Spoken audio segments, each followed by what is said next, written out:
As I was going through that hymn and singing along with all of you, I think that's the only hymn that I know of or ever come across that has the word joke in it. And it's also one of the only hymns that has the word, your Gideon shall rise. There's a lot of deepness in a lot of these hymns and things that we see and grab onto and let God speak to us. But of course, it is no joke that God comes to us, and it is no little thing that our Gideon shall rise. God working through us to do amazing things. Nicodemus was trying to have his Gideon experience as well, trying to become one of that little flock that would not have to fear. As you came to Jesus in the night, we find that Jesus comes out and he says, Nicodemus, you are a teacher among teachers, but tonight I will teach you. And Nicodemus was kind of open to this because he came searching. Just who are you, Jesus? Are you the Son of God? Are you the next king? Are you the one that's going to deliver us from the Romans? Are you the one that's going to do miracles? Are you just a prophet? I need to know all these things about you. But what Jesus comes to do is to teach him, to jump from one spot to another. Now, how many of you ever heard about the jump around? There a few people know about the jump around. Great. If you are a Wisconsin Badger fan and ever watched football, between the third and the fourth quarter, there's thousands upon thousands of people in the stadium jumping up and down, right? This is one of the few cases I get to jump in the church service and be okay.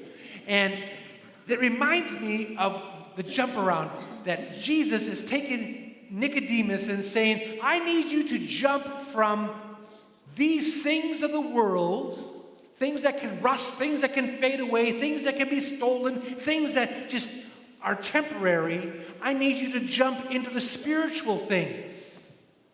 He's going to get rough with him. And so now move from that into jumping into my arms. Nicodemus is going to learn what Jesus wants to teach him. And what is that? That he must know amongst all things, Nicodemus, you must be born again.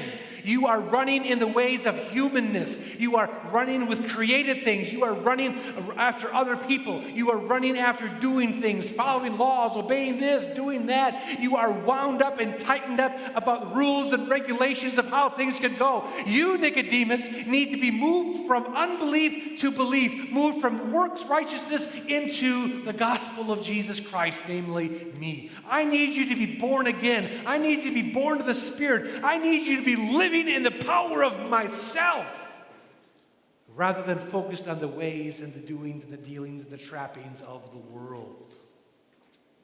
I need you to step out in faith. And so how does he do this with him?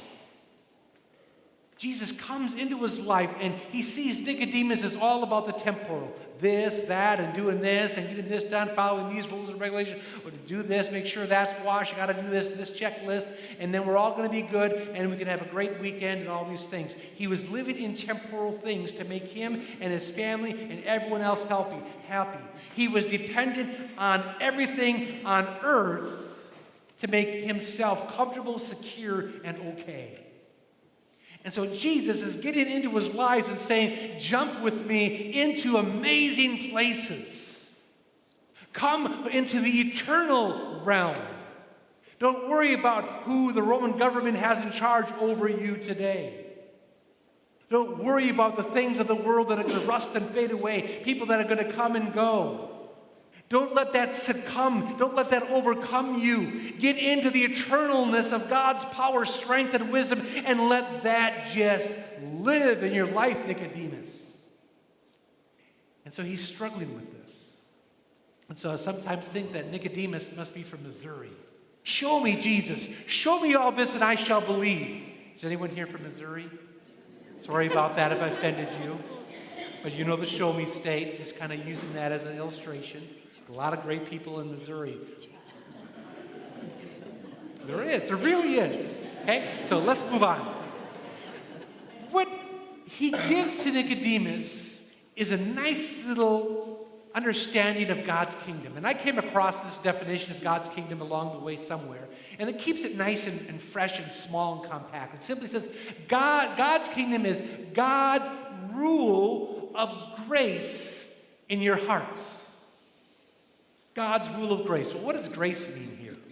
Well, grace is God's promises, God's power, God's riches, God's blessings, God's love, God's mercy, anything that comes from heaven unto us and placed upon us is grace, because we deserve nothing from God except for, well, that doesn't even come from God. That comes from sin, death, destruction, pain, and agony. So the rule of grace in our hearts rather than the rule of thumb, the rule of power and strength, and, oh, Jesus, are you going to overcome everything for us? It wasn't that kingdom that the Israelites were kind of waiting and looking for to rise up in power and strength. He was asking Nicodemus and all the others to jump with them into the eternal things. One of the things as we get into this text of chapter 3 is that Jesus is trying to teach Nicodemus, I'm going to move you, I'm going to jump you from the pole to the cross. And we go back into Numbers 21 and remember, Nicodemus, you know this very well, the story of when all the snakes came and bit the people and they're dying off left and right, and all they need to do is look at the bronze snake on the pole and God is going to heal them and take care of them and bless them, and it's going to be okay. Now, you're going to have to make that jump, Nicodemus, from that pole to me. You look to me now for your salvation, for overcoming all things in your life. Look unto me. Don't look at your own resources. Don't look into your own wisdom. Don't look into your own way of thinking and your own doing things. Give all of that up. And you solely look to Jesus as you jump from the here and now into the spiritual realm of being born again of the water, being born again of the Spirit, being born again of the power of Jesus coming into your lives and getting rid of all those rules and all those regulations, all those things that stack up against you, and you end up saying, I can't. And then Jesus comes on into your life and he says, no, you can't, but I can. And that's exactly what he does. Don't look to the pole, the bronze serpent anymore. Jesus is now on the cross in our spot, in our place. So he's going to move Nicodemus, who wants to see, into truly believing. It's what he's designed to do. Move from just seeing into believing. And we know that Bible verse way deep into John where it says, blessed are those who believe without seeing. You don't need to see the wounds, Thomas. You don't need to put your hands into my side. Blessed is he who believes without seeing, because that is what faith is. This is that gift that you receive from me. Now, last week, our church wasn't very easy to access. And I just don't know if you can see everything that's happening in the picture here or not. It doesn't look like a very good picture. But it's when the lift is lifted up and all the pews are covered in plastic a week or so ago, and the guys are up in the lift and cleaning the ceiling and figuring this all out. And it's like, wow, there's so much that has to be done on this earth. So much work, so much things that happen because of the elements. Because of viruses, because of sickness, because our body's growing older and older every day. I was so upset someone dropped their bulletin, and they're probably 30 years my senior, and they were able to bend down and get it up quicker than what I could have. You know, it's like, oh man, got to build my core a little bit. But the world comes in around us. And it breaks its way in change and decay and problems and chaos and sin and wretchedness and things that hurt us and break us down and separate and all these things that pull ourselves out around us. But Jesus comes in and he changes it. And so Nicodemus had Jesus on a one-on-one. What do you think Jesus would teach you? If he was in a one-on-one relationship between you two, talking face to face, he grabbed your hands, grabbed you by the shoulders, looked you into the eyes, what do you think he would teach you? Well, we probably have to answer, well, we don't know what we don't know. We don't know what he would teach us. What would he say to us? Well, he said to Nicodemus, you need to be moved from unbelief to belief. You need to be born again. Here's how this all flows and goes. Well, what is it that you need? What is it that Jesus would want to teach you today? What do you think that is missing in your life as you peruse the Word of God and who He is in your life? What do you think He would come and say, here's what I need you to hear? Maybe for some of us, it's going to be okay. I know you're stressed out. I know you're filled with anxiety and right now, but cast it all upon me. I'm going to take care of it. For others, it's, you are loved. You are cared for. You are not alone. I am with you always to the very end of the age. I'm walking with you. I'm talking with you. I am moving with you. For some of us, it may be a different message of saying, you know what? Reflect my love a little bit deeper because you're just holding it all in. For others, it is going to be, don't worry about what's all stressing you. I am with you. Don't worry about your doubts and all your problems and all your things. Cast them on to me because my burden is light. My yoke is easy. I'm going to take care of the stuff. The things you cannot do, I will. And the things you think you're really good at, I'm better at it, says Jesus. The things you think you can handle, get rid of them too. I got that as well. Dig in deep. What would Jesus, we would hope to say, well done, good, faithful servant. No, it's not done yet. He takes care of that after we're in heaven. It's not quite ready for that. Maybe he's going to say to you, it's like, hey, I want you to know that I've called you. I've made you my own. I have made you a holy and unique person. I brought you into my flock. I brought you into my kingdom. Don't worry about your identity. Don't worry about being loved. I've got this all covered. I have called you. You belong to my kingdom. I'm in your heart. I've got you wrapped up tightly. I'm carrying you like a little lamb when you need to be carried. I'm letting you leap when you need to leap. I'm drawing you in when you need to be drawn in. I'm feeding you when you need to be fed. I'm strengthening you when you need to be strengthened. I have called you. You are mine. Let no one else lay claim to you because you belong to Jesus. Everything else is foul-mouthed. Any other message is wrong. Jesus' simple truth to those gathered in the place today is that you've been called by Jesus himself. And we are following his will for us in our lives. He says, come and follow me. He says he did to the disciples. Last week we talked about the drop the net here and a drop the net there, caught all the fish, 2 big loads of fish. Now drop your nets, and they followed him. A friend of mine says, well, what happened to all the fish? The crowds were heavy. Nothing went to waste. In fact, I think after they ate the fish, they probably gathered some leftovers as well. But follow me. That's what he says, and that's what we do. Following him is not as bad as you think because guess what? He's called us and he holds us. Most of the time we're following him because that's what we need. But we seek to follow him. When Jesus goes this way, we go that way. When Jesus goes this way, we go that way. When Jesus is straight, we follow him straight on. When Jesus makes a U-turn, we make a U-turn. We are constantly following Jesus. And how do we know who he is? Because he tells us. Through his word, through his gifts, through his church, through his life, through his baptism, through his sacrament. He tells us exactly who he is. And we follow him. We may not know where the destination takes us, but we go anyway. It doesn't matter. We're following the King of Kings, the Lord of Lords, the one who created all things, the one who is the author and giver of life, the one who went on the cross in my place, the one who gives me everlasting life. One of the things he says in this whole thing, he says, entrust it. Entrust it to me. If Jesus could look us straight in the eye and hold us, he would say, entrust it to me. I got this. I'm okay with this.